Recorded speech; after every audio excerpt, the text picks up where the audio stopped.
I'm an associate professor in the Department of Philosophy at St. Mary's, and I'm also now one of the co-directors of the new first-year experience as St. Mary's begins to roll out its new core this year. So the way that a lot of people would define something like subjective moral relativism is that something is moral if and only if the subject herself believes it. So if you hold to or committed to a position, then that whatever that is, that's moral for you.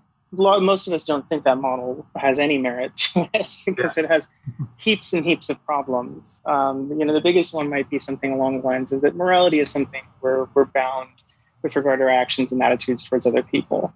So, right there, that my personal belief or personal judgment has no check against other people would be one of those big flaws of that kind of way of thinking about what it would mean to be moral. This is a big movement that's happening, the relativism, just everyone has their own morality. You can believe what you believe, I believe what I believe. And so if we continue going in this path, well, what are the things that we can start seeing in our society that can start causing conflict? I don't know if moral relativism itself would cause conflicts because it's just a belief about what is good or not, or permissible or not, or obligatory or not. So the causal language might be just a little strong. But what I would say is that a lot of conflict where people refuse to engage, refuse to talk to one another, or refuse to be tolerant of some of the legitimate differences, and I think there's quite a bit of room there, morally speaking, for a lot of differences. Those are cases where relativism is going to sort of incline a subject, if they're inclined towards it, to retreat into some kind of sort of self-serving attitude where they feel like entitled that they can do what they want with their people or to other people, or they don't have to care about other people. Whatever you're going to be inclined to do is not necessarily going to have to take into account the harms you may be contributing to other people or the risks of harms that you're exposing them to. Is it permissible to drink and drive? Most of the people would say no, especially at whatever level it means to be intoxicated. If I think, oh no, it's cool, then I might be inclined or less worried about the potential consequences or harms I might expose other people to. So even if you get away with it, right? I did fine this one time. That's inconsequential to whether what we did was morally permissible or not.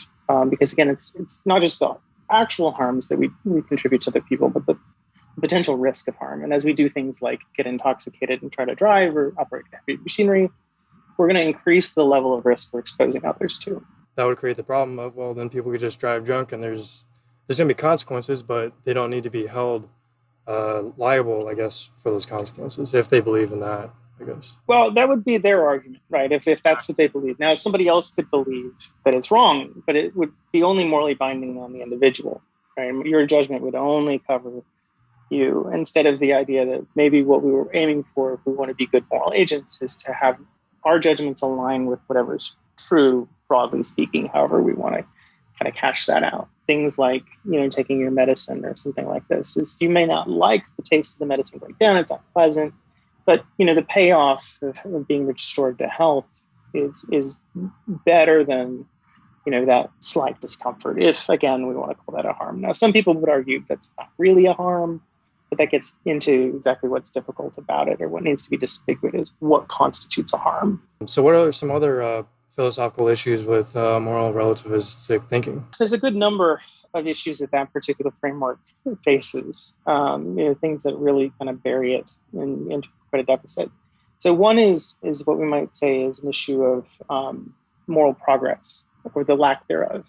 So if morality really is subjective, meaning just by whatever I believe at a given point in time is what's morally binding to me and no one else, and whatever you believe and vice versa, well then, if I change my mind, I haven't made progress, morally speaking. I've just altered the moral universe. What that would mean is, if these types of approaches to thinking about how we might define what is or is not moral are correct, then someone like Martin Luther King Jr., who today is hailed pretty universally as, a really good example of a moral reformer who helps initiate a significant moral progress. A lot of us think the civil rights movement made a lot of progress, for example. If relativism is true, then King is not a good person, or he was not. If you look at his approval ratings before his assassination, as his family will point out, when people try to celebrate him in certain ways today, without sort of forgetting what he was up to, like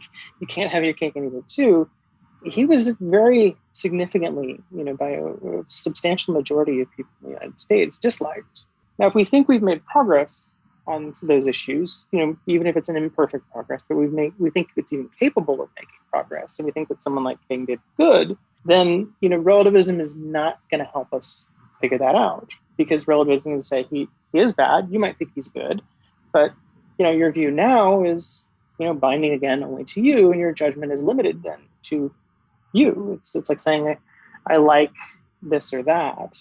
Sort of reduces moral claims to I like this or I like that, which is not what moral claims seem to be about.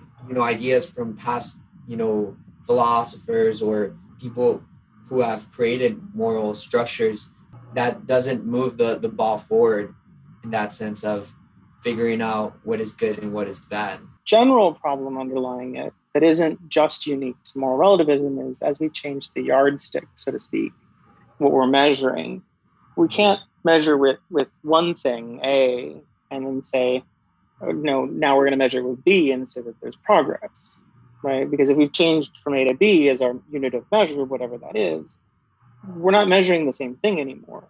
And so, maybe, moral progress is not about stable values. Maybe moral progress is more subtle and refined to the extent that might be possible. Or maybe it's really complicated. I remember looking at this psychological, like a book I had to read in psychology, and it said something like there are statistics that show there's some universal moral beliefs across cultures. So there are pretty consistent cross-cultural values, what we might say. So it's not necessarily that the specific moral judgment is always the same. This thing is good or this thing is bad. Now, natural law's problem is it's not clear what we mean by natural in this case. The other thing natural law tends to do that can get a little tricky for that particular framework, and some alternatives could be you could value pleasures and pains. That's kind of how utilitarians go about it. You could value sort of the goodness of a particular action as it's justifiable according to reason, which is the way that deontologists might go about it. You could value character, which is the way the virtue theorists go about it. Or you could value like caring relationships. Yeah, and that makes me wonder if you go on like another island or a planet or whatever, morality starts over. So how do you explain that?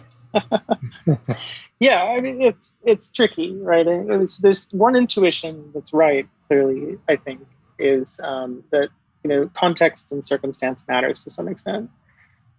But where I think a lot of us slip, or what hasn't trickled down through, is that we can